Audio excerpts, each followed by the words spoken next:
ಆಕಾಶವಾಣಿ ಪ್ರದೇಶ ಸಮಾಚಾರ ಓದುತ್ತಿರುವವರು ಹರ್ಷವರ್ಧನ್ ಶೀಲ್ವಂತ್. ರಾಷ್ಟ್ರೀಯ ಗ್ರಾಮೀಣಾಭಿವೃದ್ಧಿ ಹಾಗೂ ಜೀವನೋಪಾಯ ಸಚಿವಾಲಯ ಮತ್ತು ರಾಷ್ಟ್ರೀಯ ನಗರ ಜೀವನೋಪಾಯ ಸಚಿವಾಲಯಗಳ ವತಿಯಿಂದ ಧಾರವಾಡದ ಸೃಜನಾ ಅಣ್ಣಾಜಿರಾವ್ ಸಿರೂರ್ ರಂಗಮಂದಿರದಲ್ಲಿ 3 ಮಳಿಗೆಗಳನ್ನು ಸ್ಥಾಪಿಸಲಾಗಿದೆ. ವಸ್ತು ಪ್ರದರ್ಶನ ಹಾಗೂ ಮಾರಾಟ ಮೇಳದಲ್ಲಿ ಒಟ್ಟು 31 ಮಳಿಗೆಗಳಿದ್ದು, ವಿವಿಧ ಇಲಾಖೆಗಳು ಹಾಗೂ ಸರ್ಕಾರದ ಯೋಜನೆಗಳ ಬಗ್ಗೆ ಸಾರ್ವಜನಿಕರಿಗೆ ಮಾಹಿತಿ, ಉತ್ಪನ್ನಗಳ ಮಾರಾಟಕ್ಕೆ ಅವಕಾಶ ಕಲ್ಪಿಸಲಾಗಿದೆ. ಒಟ್ಟು 1,75,000 ರೂಪಾಯಿ ವಹಿವಾಟು ನಿನ್ನೆ ದಾಖಲಾಗಿದೆ. ಸರ್ಕಾರಿ ಯೋಜನೆಗಳ ಸಕಾಲಿಕ ಅನುಷ್ಠಾನ ಮತ್ತು ರಾಷ್ಟ್ರೀಯ ಮಹತ್ವದ ಯೋಜನೆಗಳ ವೇಗವರ್ಧಿಸಲು ಪ್ರಧಾನಮಂತ್ರಿ ನರೇಂದ್ರ ಮೋದಿ ಅವರು ಆರಂಭಿಸಿರುವ ಪ್ರಗತಿ ಆಕ್ಟ್ 50 ಕಾರ್ಯಕ್ರಮದಡಿ ಪ್ರಧಾನಮಂತ್ರಿ ಮಾತೃವಂದನಾ ಯೋಜನೆಗೆ ಮತ್ತಷ್ಟು ವೇಗ ದೊರೆತಿದೆ. ಗರ್ಭಿಣಿಯರು ಮತ್ತು ಹಾಲುಣಿಸುವ ತಾಯಂದಿರಿಗೆ ಆರ್ಥಿಕ ಸಹಾಯವನ್ನು ಈ ಯೋಜನೆ ಅಡಿ ಒದಗಿಸಲಾಗುತ್ತಿದೆ.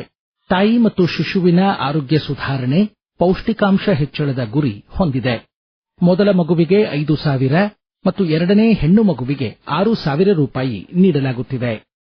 ಭಾರತೀಯ ಮಾನಕ ಬ್ಯೂರೋ BIS 79ನೇ ಸಂಸ್ಥಾಪನಾ ದಿನವಿಂದು ಗುಣಮಟ್ಟ, ಸುರಕ್ಷತೆ ಮತ್ತು ಶ್ರೇಷ್ಠತೆಗೆ ಅಚಲವಾದ ಸಂರಕ್ಷಣೆಗಾಗಿ ಭಾರತೀಯ ಮಾನದಂಡಗಳ ಬ್ಯೂರೋವನ್ನು ಶ್ಲಾಘಿಸುವುದಾಗಿ ಕೇಂದ್ರ ಗ್ರಾಹಕ ವ್ಯವಹಾರಗಳ ಖಾತೆ ಸಚಿವ ಪ್ರಹ್ಲಾದ್ ಜೋಶಿ ತಿಳಿಸಿದ್ದಾರೆ. ಜಲ್ ಜೀವನ್ ಮಿಷನ್ ಯೋಜನೆ ಕಾಮಗಾರಿ ಹಾಗೂ ಶುದ್ಧ ಕುಡಿಯುವ ನೀರಿಗಾಗಿ ಪಂಚಮಿತ್ರ ಸಹಾಯವಾಣಿ ಸಂಖ್ಯೆ 8277506000ಗೆ ಕರೆ ಅಥವಾ ವಾಟ್ಸ್ಆಪ್ ಮೂಲಕ ದೂರು ಸಲ್ಲಿಸಲು ಕೋರಲಾಗಿದೆ. ವಿಕಸಿತ ಭಾರತ ಜಿ ಯೋಜನೆ ಅಡಿ ಗ್ರಾಮೀಣ ಭಾಗದ ಕೃಷಿಕ ಕುಟುಂಬಗಳಿಗೆ ಹೆಚ್ಚಿನ ಲಾಭ ತಟ್ಟುವಂತೆ ಯೋಜಿಸಿದ್ದಾಗಿ ಕೇಂದ್ರ ಕೃಷಿ ಹಾಗೂ ರೈತರ ಕಲ್ಯಾಣ ಖಾತೆ ಸಚಿವ ಶಿವರಾಜ್ ಸಿಂಗ್ ಚೌಹಾಣ್ ಎಕ್ಸ್ ಮಾಧ್ಯಮದಲ್ಲಿ ತಿಳಿಸಿದ್ದಾರೆ.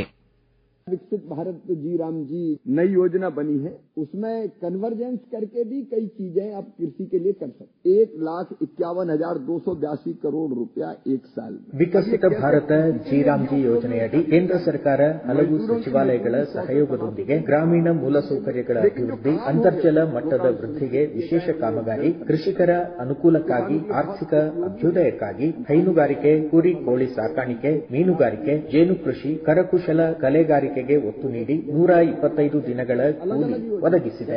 एग्रीकल्चर डिपार्टमेंट की, रूरल डेवलपमेंट की, पशुपालन की, मछली पालन की, बकरी पालन की, मधुमक्खी पालन की, कृषि वानिकी की. तो मुझे लगता है कृषि विभाग को भी संपूर्ण योजना बनानी चाहिए.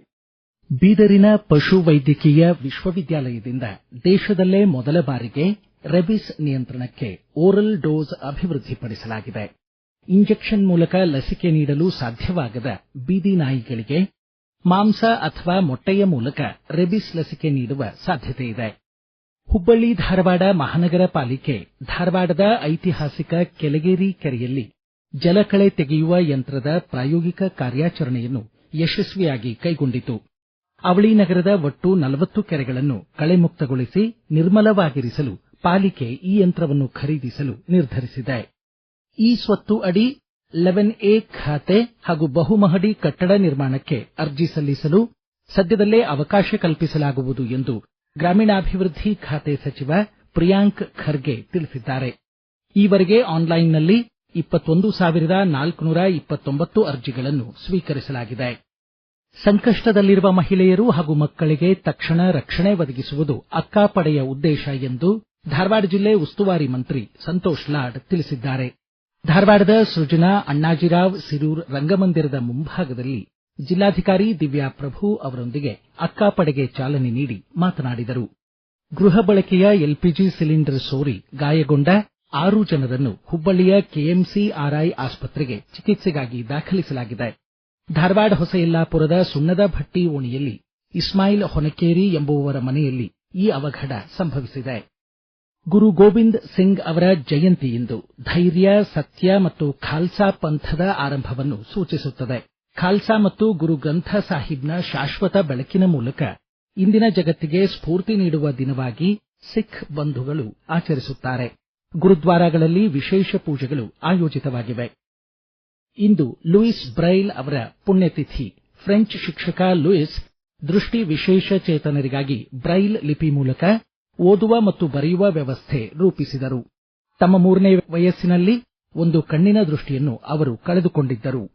ಕರ್ನಾಟಕ ವಿದ್ಯುತ್ ನಿಗಮ ಒಟ್ಟು 622 ಹುದ್ದೆಗಳ ನೇಮಕಾತಿಗಾಗಿ ಕಳೆದ ಡಿಸೆಂಬರ್ 27 ಮತ್ತು 28ರಂದು ನಡೆಸಿದ ಮರುಪರೀಕ್ಷೆಯ ತಾತ್ಕಾಲಿಕ ಫಲಿತಾಂಶವನ್ನು ಕರ್ನಾಟಕ ಪರೀಕ್ಷಾ ಪ್ರಾಧಿಕಾರ ಕೆಇಎ ಪ್ರಕಟಿಸಿದೆ.